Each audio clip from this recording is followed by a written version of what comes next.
বাঁকুড়ার বড়জোড়া ব্লকের বেলিয়াতোড় প্রায় 500 বছরেরও বেশি সময় ধরে চলে আসছে ধর্মরাজের গাজন। শুধু ধর্মীয় আচার নয়, এই উৎসব ঘিরে রয়েছে ইতিহাস, লোকবিশ্বাস এবং বাংলার সমৃদ্ধ লোকসংস্কৃতির এক অনন্য ঐতিহ্য।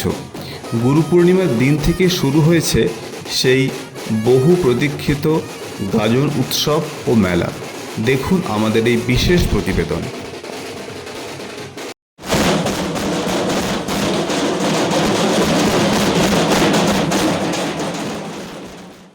গুরু পূর্ণিমার সকাল থেকেই উৎসবের আবহে সেজে উঠেছে বেলিয়াতোড়। চারিদিকে ভক্তদের ভিড়, ঢাকের বাদ্য, শঙ্খধ্বনি আর ধর্মীয় উচ্ছ্বাসে মুখর গোটা এলাকা। ঐতিহ্য মেনে এদিন মহাদানা ঠাকুর, স্বরূপ নারায়ণ জিউ এবং ধর্মরাজ জিউকে সুসজ্জিত কাঠের ঘোড়ায় বসিয়ে বের করা হয় বর্ণাঢ্য শোভাযাত্রা। গ্রামবাসীদের পাশাপাশি দূর দূরান্ত থেকেও অসংখ্য মানুষ এই শোভাযাত্রায় অংশ নেন এবং দর্শন করতে ভিড় জমান। বেলিয়াতোড়ের ধর্মরাজের গাজন শুধু একটি ধর্মীয় অনুষ্ঠান নয়, এটি কয়েকশো বছরের ইতিহাস ও লোকবিশ্বাসের ধারক।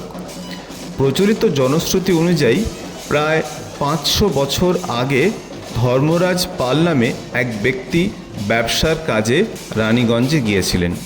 ফেরার পথে দামোদর নদ থেকে তিনি একটি বিশেষ ধরনের পাথর উদ্ধার করেন। পরে স্বপ্নাদেশ পাওয়ার পর সেই পাথরকে ধর্মরাজ রূপে প্রতিষ্ঠা করে গ্রামবাসীদের সহযোগিতায় শুরু হয় পূজার্চনা।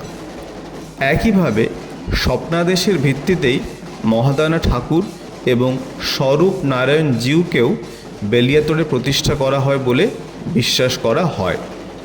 সেই থেকেই প্রতি বছর গুরু পূর্ণিমাকে কেন্দ্র করে এই গাজন উৎসব ও মেলার আয়োজন হয়ে আসছে। ধর্মীয় বিশ্বাস, লোক ঐতিহ্য এবং গ্রামীণ সংস্কৃতির অপূর্ব মেলবন্ধনে আজও এই উৎসব অটুট রয়েছে। সময়ের সঙ্গে বদলেছে অনেক কিছু, কিন্তু বেলিয়াতোড়ের ধর্মরাজের গাজনের ঐতিহ্য আজও একইভাবে মানুষকে টেনে আনে। মানুষের বিশ্বাস এবং অগাধ ভক্তির মিলনেই আজও সমান জাঁকজমকে পালিত হচ্ছে ধর্মরাজের গাজন। দেখুন, বাবা ধর্মরাজের গাজন, ঐতিহ্য গাজন এবং এই এলাকার মধ্যে বড় গাজন। সেজন্য আমি এসেছি এই অংশ মধ্যে, আমি যেহেতু আমার বিধানসভার মধ্যে এখানে সেই গাজনে আমি সাধারণ ভক্তবৃন্দের সাথে আমি সেভাবে এসেছি এবং এটা বার্তা দিয়ে যাই, সবাই মিলে বাবার যে গাজন আনন্দে কাটাক এবং ঐক্য বজায় রাখুক এবং নিজেদের মধ্যে যে পারস্পরিক ভ্রাতৃত্ববোধ সেটা বজায় রাখার জন্য আমি আহ্বান জানাচ্ছি। গাজন মূলত আমরা জানি 24 সংক্রান্তিতে গাজন হয়।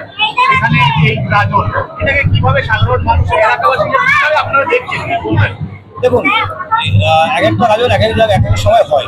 সেই বাবা ধর্মের গাজন এই সময় প্রত্যেক বছর, এটা কি অনেক পুরোনো গাজন, এটা সে দীর্ঘদিন ধরে হয়ে আসছে এবং এত মানুষের ঢল, এটা দেখার মতো। এই জন্য এই গাজনে আমিও সামিল হয়েছি, সাধারণ নাগরিক হিসাবে আমি আজকেও এই গাজনে সামিল হয়েছি।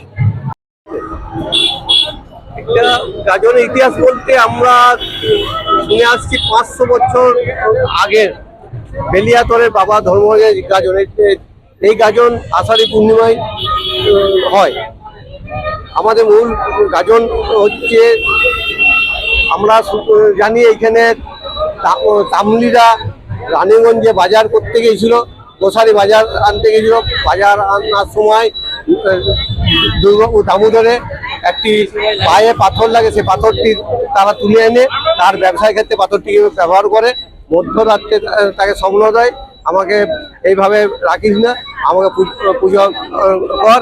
তখন থেকে এই বাবা ধর্মরাজ ওর আরও দুটি ভাই পাওয়া যায়। একটি বাউরি সমাজের কাছে ঠাকুর থাকে, একটি চাষাদের যাতে বলে তাদের কাছে একটি ঠাকুর থেকে, 3 ভাই।